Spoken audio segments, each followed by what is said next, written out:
Yang terhormat Bapak-Bapak, Ibu-Ibu, salam Pancasila. Bapak-bapak, Ibu-Ibu yang melihat video saya ini, tolong jangan lupa subscribe, like, dan share. Sifatnya gratis. Saya akan mengomentari PBB bahwa undang-undang penistaan agama dipakai untuk menghukum kelompok minoritas. Ini sumber saya itu dari YouTube. Jadi saya lihat di YouTube itu ada tertulis di sana demikian, bahwa katanya penghinaan agama itu ditujukan dari kelompok agama besar kepada kelompok kecil. Jadi itulah katanya. Jadi sebut penistaan agama. Penistaan agama ini diatur dalam pasal 156 KUHP. Ancamannya 5 tahun penjara. Jadi inilah undang-undang penistaan itu yang diatur dalam pasal 156 KUHP dengan ancaman hukumannya 5 tahun. Kita perlu mengetahui negara Indonesia ini adalah negara hukum. Semua hukum. Jadi kalau sudah diatur dalam undang-undang harus dilaksanakan dengan baik. Dan juga sifatnya dalam undang-undang ini, negara hukum ini, kita menganut asas equality before the law, persamaan hak di depan hukum. Siapapun yang melakukan kejahatan harus dihukum depan hakim. Baik dia itu pejabat tinggi, baik dia tokoh agama, baik dia masyarakat biasa, baik dia orang miskin maupun dia orang kaya. Kalau dia melakukan sesuatu yang bertentangan dengan hukum, dihukum, hakim dapat menjatuhkan hukuman kepadanya. Inilah namanya persamaan hak di depan hukum. Equality before the law.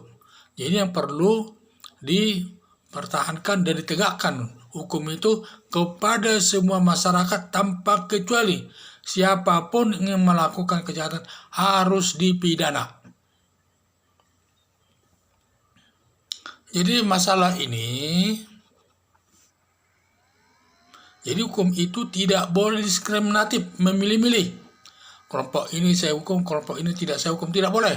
Jadi harus sama, persamaan equality before the law, persamaan hak di depan hukum. Itulah gambaran sebagai negara hukum. Karena Indonesia sudah menganut sistem negara hukum. Jadi semua perbuatan kalau sudah diatur di dalam hukum harus ditegakkan. Siapapun tidak boleh melanggarnya. Hanya saja dalam faktanya ya, saya bicara dalam faktanya. Kalau negara hukum kalau sudah diatur harus dihukum. Hanya saja dalam faktanya, Ahok yang beragama Kristen, dia dihukum. Dia hanya mengucapkan ayat itu di depan orang. Katanya dituding dia menghina agama, penodaan agama. Akhirnya diproses pengadilan. Akhirnya sifatnya ada yang menuding, datanya dihukum secara politis saja. Jadi itulah, itu karena dia beragama Kristen dihukum. Kedua juga Saifuddin Ibrahim. Dia masuk dari agama Islam masuk agama Kristen. Sering dia menyebut alasan dia masuk Kristen itu. Akhirnya dia dituding menghina agama yang lain. Menghina agama lain. Sehingga dia dihukum 4 tahun penjara. Walaupun selesai dihukum 4 penjara, tetap dia bahagia dan sekarang dia menjadi pendeta. Dan sebaliknya, ini yang menjadi sebaliknya, Ustadz Abdul Somad sering mengkritik, menghina agama Kristen yang disebut salib itu adalah jin kafir. Hal ini sudah ada yang melaporkannya ke polisi, tetapi polisi tidak bertindak. Nah, ini ada lagi, yaitu Yahya Waluni. Itu pendeta Kristen masuk ke agama Islam. Di dalam agama Islam itu dia sering menjelek-jelekan agama Kristen. Yang disebut Alkitab itu adalah bohong. Fiksi dan bohong katanya. Isinya bohong. Jadi penghinanya begitu besar. Padahal sudah ada yang melaporkan ke polisi. Polisi tidak bertindak. Didiamkan saja demikian. Sehingga di sini yang namanya disebut secara fakta. kepolisian penegak hukum diskriminatif dalam menindaknya. Dan perlu diketahui, masalah ini sudah sampai ke PBB, catatan PBB ini. Kalau sudah sampai ke PBB, bagaimanapun membawa nama Indonesia jadi jelek. Karena kalau sudah masuk dalam PBB, negara di dunia bisa menilainya bahwa negara Indonesia katanya negara hukum, tetapi pelaksananya diskriminatif, tidak tegas, sifatnya diskriminatif. Jadi itu ya. Jadi saran ini ya, seharusnya pasal 156 itu supaya dicabut DPR bersama pemerintah atau direvisi, dicabut saja. Karena ini bertentangan juga dengan Pancasila.